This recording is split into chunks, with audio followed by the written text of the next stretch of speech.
is a grassy area and a park bench. If you don't have a park bench, seniors won't walk. If you have a park bench, seniors will walk. Simple things make our towns more livable and healthier. And we also, obviously, 53% of Peel Region have lived in Canada for less than 10 years. We have to think about our diverse population base when we think about the type of city that we're planning. Livable, walkable.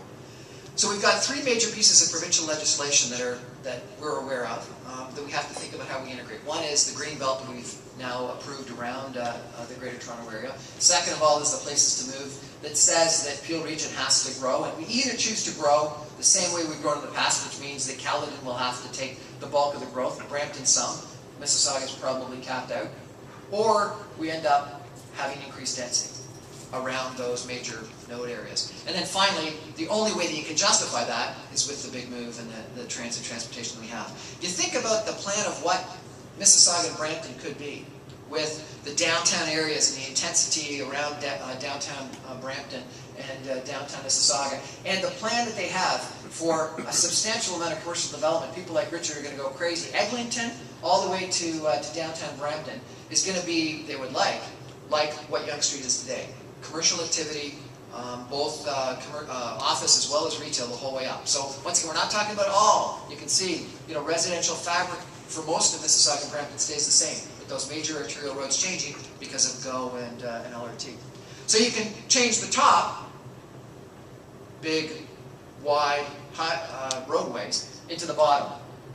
This is here, Ontario, after the building of the LRT artist's conception. This is Cooksville.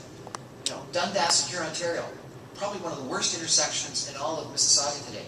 But if you can get from the Cooksville GO downtown or out to Waterloo all day, two-way, every 15 minutes, and a Huron-Ontario LRT, this is what developers will build.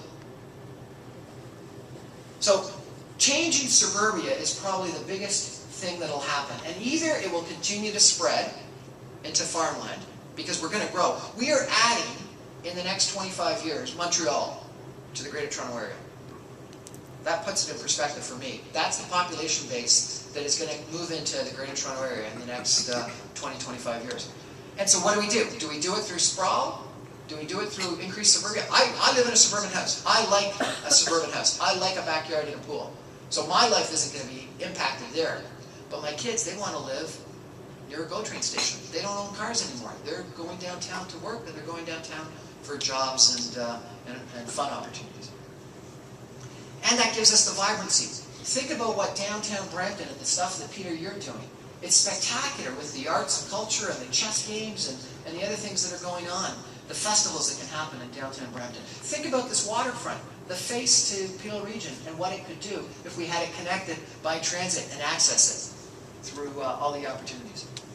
And so that the pitch that we were given is that we really have an opportunity to change the type of Mississauga, Brampton, Greater Western Toronto area that we have. And we brought these ideas all together through a town hall where we passed the microphone around the room and we expressed these ideas. We've got a questionnaire that's going out to the people, and as I said, in about a month, we're going to report back to you what the culmination of all that report was. And we ended the day with a thrive, and I'm just going to spend a minute or two on this, but it was, at the same time, we have to think about how we ensure that everyone in the community benefits from the prosperity that we're driving, and how is transit impacting on that. And I won't go through all these statistics, but two that just jumped out at me. Take a look at how many people are waiting for affordable housing, bottom left-hand corner here. It's unbelievable how many people are waiting for affordable housing in Peel Region. We have a lot more poverty than we realize. Youth unemployment on the right-hand side, 16% today. More than twice the national average. We're not creating the opportunities for our youth, and either they're staying unemployed or they're leaving the area. And so therefore, thinking about the kind of community that we build is critically important. And connectivity ends up being important. And one of the points that Joe Barrage made was the best transit in Toronto is Yonge Street from Rosedale and Forest Hill to go to Bay and King.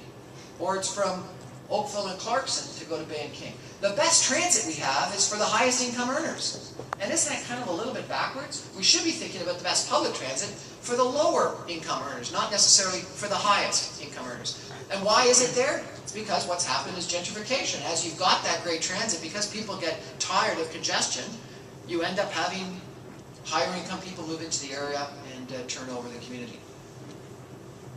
But then he said, you know, think about transit and connectivity and what other people are doing.